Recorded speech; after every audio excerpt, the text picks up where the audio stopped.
All right, shalom, shalom. Peace, Israel. It's Brother Zaquan from Prophets in Babylon Camp down here in Tampa, Florida.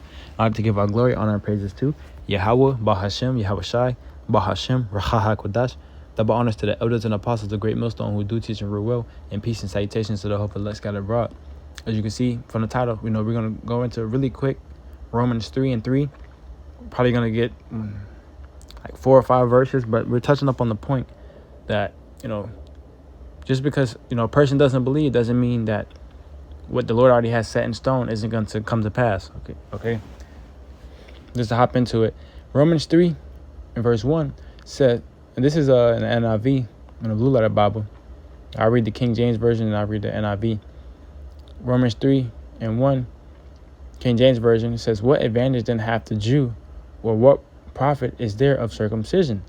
All right, in NIV it says, what advantage then is there being in a Jew, or what value is there in circumcision? Okay, in this knowledge. All right, who has a knowledge? The Lord's men, His prophets. Okay, it says, what advantage then is there in being a Jew, or what value is there in circumcision? Okay, what value in there is in having this knowledge? It says, Romans 3:2, and King James Version says, much every way, chiefly because that unto them were committed the oracles of Yahweh. Right, and NIV it says, much in every way. First of all, the Jews have been entrusted with the very words of Yahweh. All right. So the Lord, the words of Yahweh Bashim were committed unto His servants. Okay. The Lord trusts His servants with this truth and this word. Okay. Now it's going into what is the value of the circumcision. All right. Getting to the point. Romans 3:3, for what if some did not believe? Shall their unbelief make the faith of Yahweh without effect? Okay. It says, what if some were unfaithful? In NIV, Romans 3:3, what if some were unfaithful? Would their unfaithfulness nullify Yahweh's faithfulness? All right. Touching up on a point that, for what if some did not believe? Shall their unbelief make the faith of Yahweh without effect? What the Lord already has set up to set in stone, it's already going to be it's going to be pan out. It's going to be played. Okay.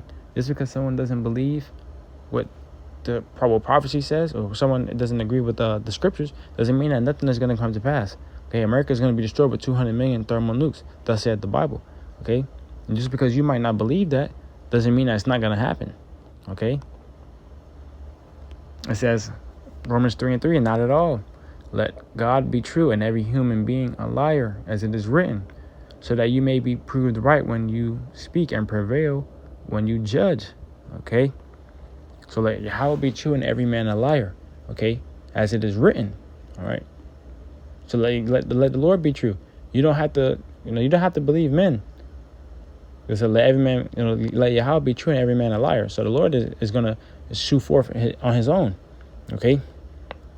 It says, so that you may be proved right when you speak and prevail. Okay. That thou might be justified in thy sayings and mightest overcome when thou art judged. Okay. It says, but if our unrighteousness brings out Yahweh's righteousness, but if our unrighteousness brings out Yahweh's righteousness more clearly, what shall we say? That Yahweh is unjust in bringing His wrath on us? All right. It says, I speak as a man. All right. Certainly not.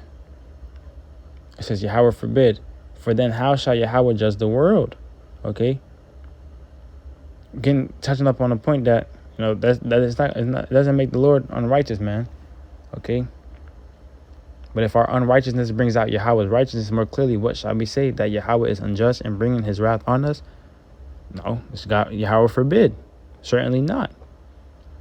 But the point is to let Yahweh be true and every man a liar. Just because you may not believe prophecy, you may not believe that something is going to come to pass, doesn't mean that it's not going to happen. It's already set in stone on what's about to come to pass.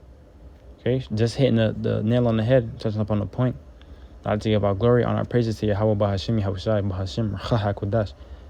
Double honors to the elders and apostles, the great millstone who teach you well, and peace and salutations to hope for let's scattered abroad. Until next time I do say, Shalom and a Baba Ball. Soon.